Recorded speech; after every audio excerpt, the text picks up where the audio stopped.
Hello, I'm Robert Shelide, Chief of Police for Shelby Township, and welcome to Straight Talk.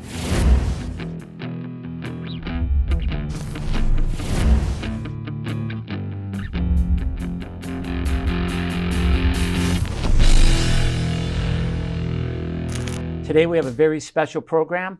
Our special guest is Director Brian Bassett from the Chesterfield Township Police and Fire Department. Director Bassett, welcome to the show. Thanks for having me. Glad to have you. You're the first Chief of Police we've had on this show in about 8 years. We had Chief O'Donoghue from Royal Oak, now with Sylvan Lake, and Chief Mayer, then Chief of Troy on. We had a three-way conversation and everything, and the two of them were very nervous how their communities were going to take the show. Like they're very conservative in Troy, and then Royal Oak is a little bit more liberal, and me, I'm all over the map. So they were scared, but it went really well. They're both good men. I'm sure the show was awesome. Yeah, it was, and I'm expecting a great show with you. So one of the reasons I wanted to have you on the show, you and I are both in the same boat when it comes to we're raising young families. Mm-hmm. You yourself, you have 4 young kids. I have 3 young kids. Actually, now mine are 3 teenagers, and you still, what do you have? 3 teens? So I have 3 teenagers and then my 7-year-old. So 7, 13, 15, and 17. Okay, so we have this massive responsibility mm-hmm. as husbands and fathers and head of our family, and then we're in charge of our police departments. And this is a challenge. And you taught me this years ago. By the way, for the audience, Brian and I worked together at Southfield Police Department for, I think it was 16 years, from 1999 till I retired in 2015. Brian got hired in 99, and we worked together very closely. And Brian came up with this quote. He told me, he goes, "I want to be good. I don't want to be great." And I said, "Well, what are you talking about?" And you said that to be great, you knew what the cost was, and you have to be there at all times, and like basically live there. Yeah, I want to make sure I'm not taking credit for that. I was lucky enough to have somebody who mentored me early in my career, and they said, "You can be great at one thing, but you can't be good at many things." And that always stuck with me, and I've always. You can be good. You can be good at many things. You can be good at many things. Yeah. Yes, and it's always stuck with me because, like you're saying, I mean, I wanted to be a good police officer. I wanted to be a good father. I wanted to be a good husband. I wanted to be great, but I remember that's always stuck with me. Yeah. You can't, if you want to be, you want to focus on your career and that's going to be your goal, there's other areas in your life that are going to suffer. And so you have to somehow balance it all. And I think, you've done an excellent job. I certainly hope I've done an excellent job. I'm sure it's been in balance, out of balance through the years, but it's tough. And I think every day it's a struggle to try and figure out what that balance should be. I remember I was in a training class several years ago, and they were bragging about the chief of police from San Jose, California. And I guess he was there where they started all these big initiatives and programs that have adopted nationwide. And they were just raving about this guy, right? There was 2 or 3 instructors up there. And they said that in 1 year, he had attended 270 neighborhood association meetings, mm-hmm. okay, in 1 year. So I'm sitting there thinking about this, okay? Like, if I have 1 meeting a month, I get yelled at the house, blah, blah, blah. And I raised my hand. I said, "Was the guy married?" "Oh, well, he was married, and he ended up getting a divorce." So I'm not down with that at all.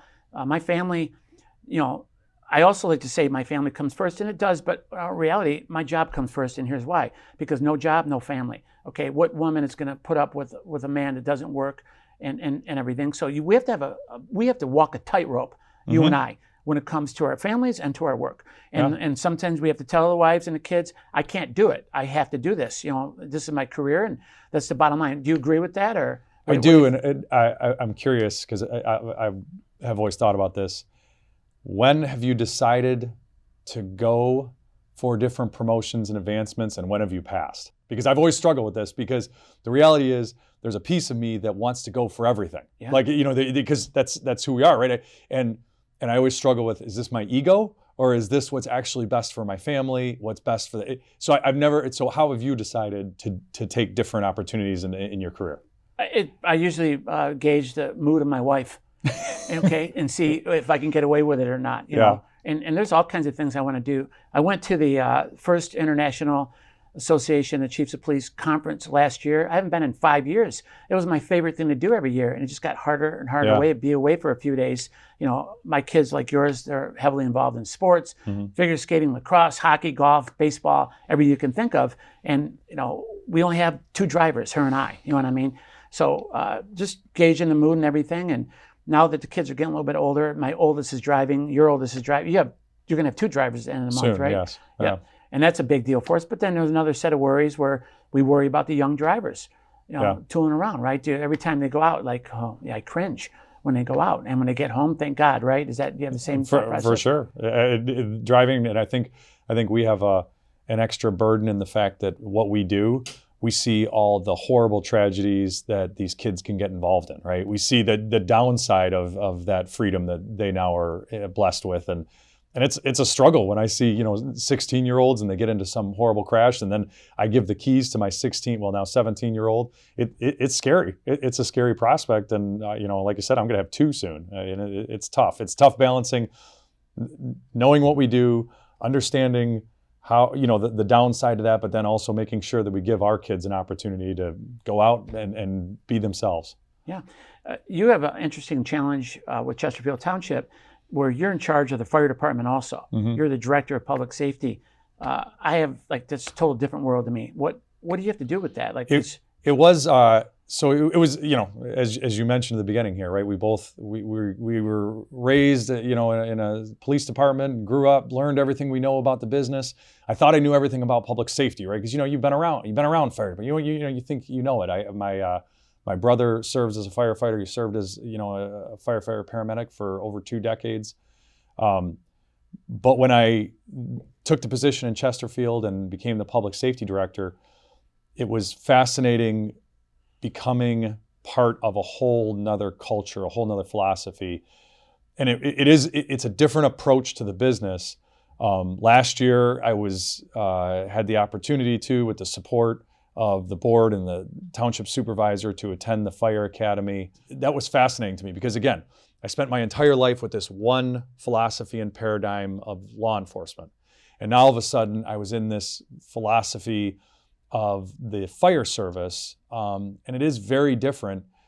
And it was really enlightening to me to see how it is they see what their mission is, and it's different. It's different, and again, it was hard for me to see that when I was just over here in exclusive. But when they're going out, the reality is they're always it's always a non-confrontational exchange, right? And so the reality, when we were on the road, you and I, many of the exchanges we had were not that, right? It was different, right? We knew we were doing the right thing. We knew we were serving, but the reality is our clients didn't always want to see us. Well, the fire service, they're always, for lack of a better term, helping.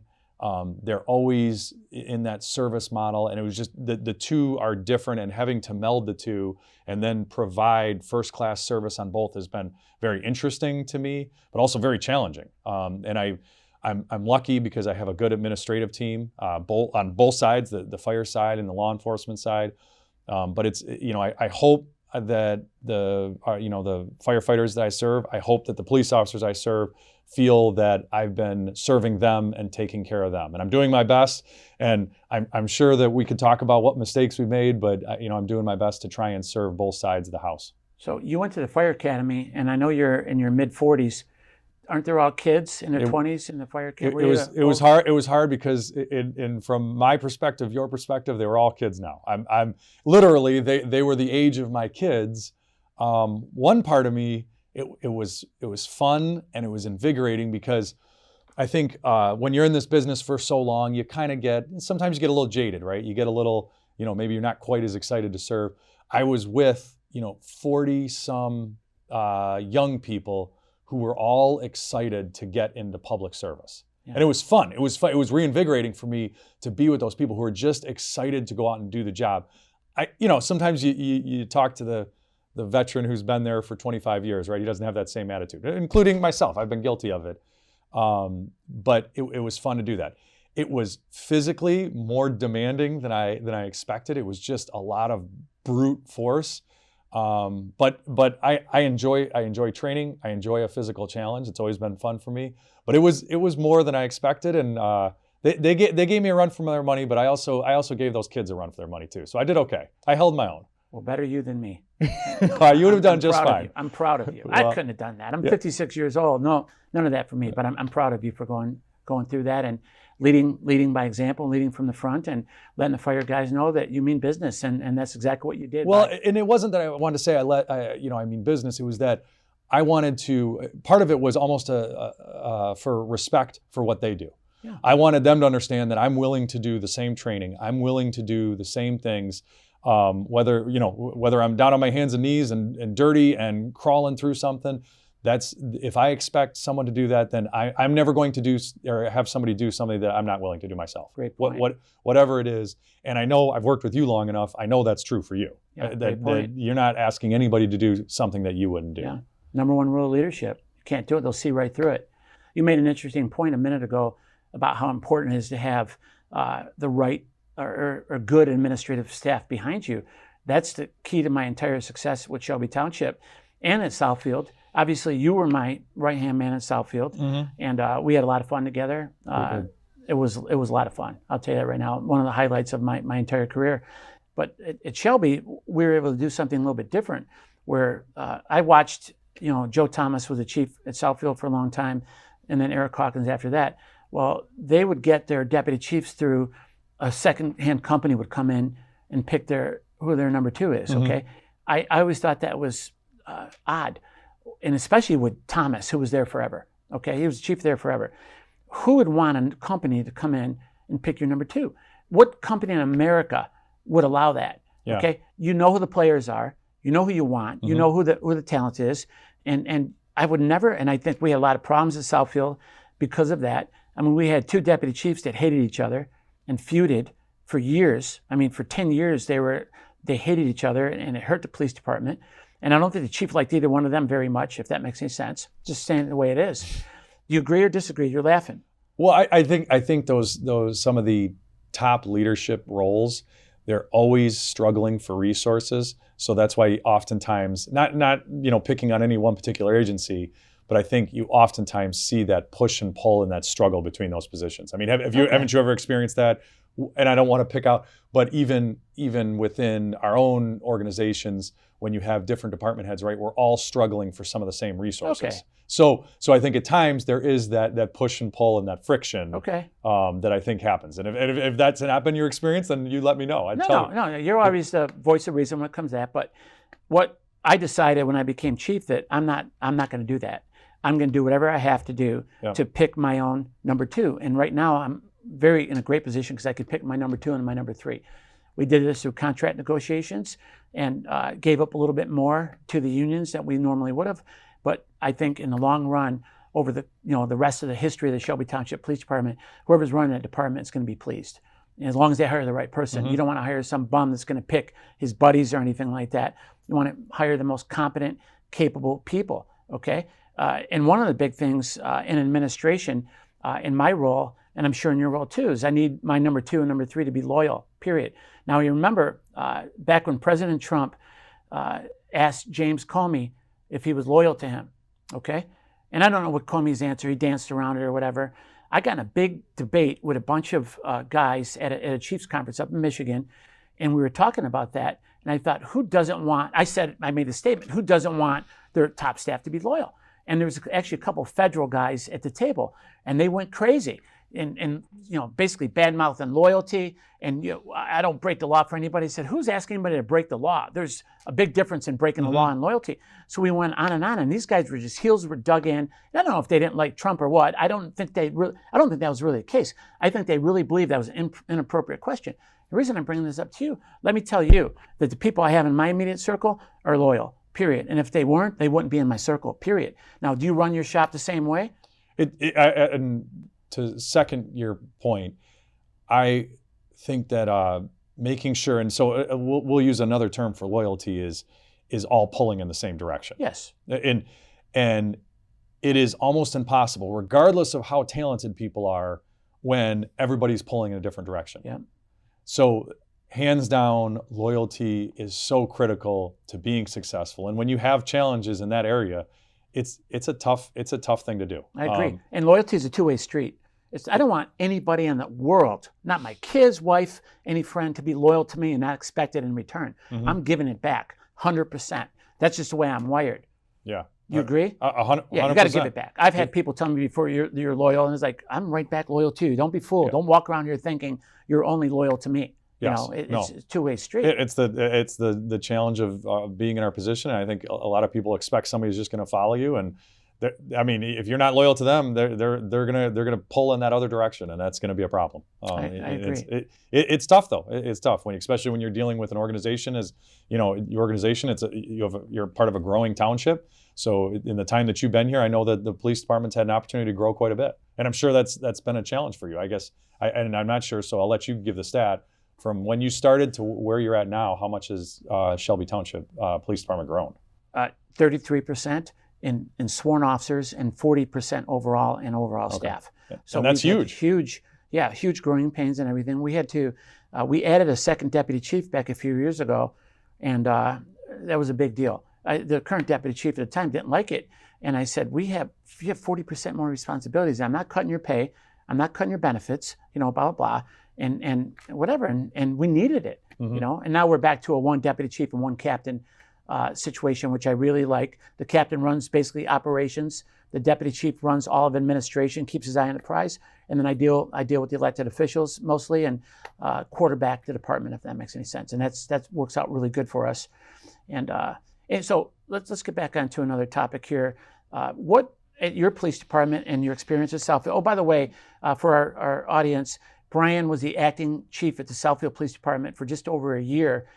When he was a deputy chief, the chief there retired, and they tossed Brian. He did a great job when you were running the department over there. I know you had great respect from the officers that worked there, and the unions. I appreciate that. Yeah. It was an exciting challenge. Yeah, it's funny how our careers, when I was going to leave to go, I don't know if you remember this or not, but I was coming to Shelby, you were devastated. Okay, don't leave. You told me don't leave. Are you crazy? Why are you leaving? Blah blah blah. And I knew what I was doing, but what it did, it opened the door for you. Okay, do you know that or not? Like when you look back, well, sure, there's because I still could be there. Yeah. Like I would have hit my 30 years in February this past month, and a lot of guys, work a little bit past their 30 over there, and I could still be there. You know what I mean? And you would still, possibly be still right underneath me. So it all worked out, if that makes any sense. And but okay, at your place and with the fire department, so give me two answers. What do you think the most important rank is? And I've said myself, the chief's role is very important. Everything rises and falls on leadership, but I'm not out on the street every day. You know what I mean? Like I have one rank myself, but you go first. What do you think is the most important rank in your department, and then with the fire side also? I don't have to really think about this very long. It's sergeant because and here's what I always think about is when you were an officer on the road and you're working, it's 3 a.m. Your experience and how you're going to be led, how you're going to feel about the agency, how you're going to feel whether you're supported, undercut, whatever it may be, it's going to almost 100% be based on your immediate sergeant. Period. Yeah. I could come out with some policy and they could roll their eyes, but depending on how that sergeant manages it, how that sergeant leads them, how that sergeant is actually out there at 2 a.m, 3 a.m, that's what's going to make the difference. So for me, it's hands down, whatever your agency, whatever the title is, it's that first level of supervision is going to be the one that's going to dictate whether or not the officers or the firefighters, whoever it is, feels supported, feels part of the organization, wants to pull for the organization. It's going to be that first level. And if you have, we've all had it, right? We've all had we'll call it a challenging boss, and we've all had a great boss. And I can almost guarantee you it probably wasn't the top of an organization. It was the guy that you saw every day. So hands down, that's the most critical. For me, so I don't know what your thoughts. We're on the same page. Yeah. We're on the same page. I was going to say the same answer, but you stole it from me. What about your fire side? I said it better. You did. You say everything better. But the fire side is the same thing. Do they have sergeants in your? They do have sergeants, but they have a sergeant and lieutenant rank, and there's not, depending on which shift it is, who the immediate supervisor is going to be. But it's that first line of supervision is going to be the most critical. And again, I think. No question, leadership matters. No question, who's running the organization is critical. But I'm not going to be there 24 hours a day. I'm not going to, and I'm not going to be with those officers the most of the time. It's just the reality of a large organization. I mean, if we were, if it was a 5-person department, well then, That would be me. I'd be the first line supervisor. But in our roles, it's going to be that first line supervisor. Yeah, it's a great answer, and it's 100% true. I personally, I've been the chief here. I'm in my 10th year, and I think people have the false impression that they think I need to be at my desk, chained to my desk all the time. No. I'm the chief of police 24/7, 365 days of the year, nonstop. My phone doesn't turn off ever. I have to sleep with it. I have to take it in the bathroom with me, period. That's the way it is, okay? Now, between the calls and the texts and the emails, okay, it's nonstop, period. But I had to have this talk with somebody. I'm not chained to this desk here, okay, period. Do you have the same opinion too? Or? I do. So, and this is maybe talking about inside baseball here, but you probably know, but I have a list of chiefs who they would sit behind their desk for or 40 hours a week, and they would come in at the exact same time, they leave at the exact same time, they're always there. And they were some of the worst leaders I've ever met. 100%. Worst leaders. They were always sitting there behind their desk, though. Yeah. You knew exactly. I can guarantee you that is not where you're going to find me, and that's not where I'm going to be effective. Yeah. I can't support that statement more. I mean, and again, I've seen all different sides, but I think we all know the guy who was this, and then he pushed some paper. He was a great administrator. I called our HR director last year when I was in the process of getting a new employment contract. And I told her, I said, look, I want something in my contract that says I don't have to be sitting at my desk. And she said, Bob, you already have that. It's already in there already. It's been in there forever. I said, oh, really? Okay. I thanked her. So they know, you know what I mean? Yeah. The intelligent people know you don't have to, the only person that knows where I am at all times is my assistant, Patty. Yes. Okay? She knows where I am no matter what I'm doing. I shoot her a text, what business I'm at, what meeting I'm at, what event I'm at. She knows, period. If my boss calls, and he calls, she tells him he's at so-and-so. Call him on a cell phone, period. But I wanted to bring that up because I know you and I both have similar challenges when it comes to that. And we have a lot of young officers at my police department. I don't think they understand what my actual role is. You know what I mean? They think they know. Everybody thinks they could do the job too as they get closer up in the ranks or whatever, but they have no clue what we deal with on a daily basis. And I'll say that very confidently. I'm not trying to be, a bad guy or anything like that, but we have tremendous challenge on us, tremendous amounts of challenge on us personally. I have so much stress on my body. I think people would be shocked to hear what goes on with me physically. Now, you have a different channel. You run. That's great. I can't do it. My whole life I tried to run. I can't do it. I hate it more than anything. I don't even want to run around the block. Okay, that's like how many marathons have you run? 26-mile marathons? Quite a few. I've been very lucky. That was always been that has always been my release. That's always been my release is working out and and again, I've just been lucky that physically I've been able to maintain that, and I've enjoyed it. And again, this sounds I'm almost uncomfortable right now because I feel like I'm sitting here talking about I'm bragging about something.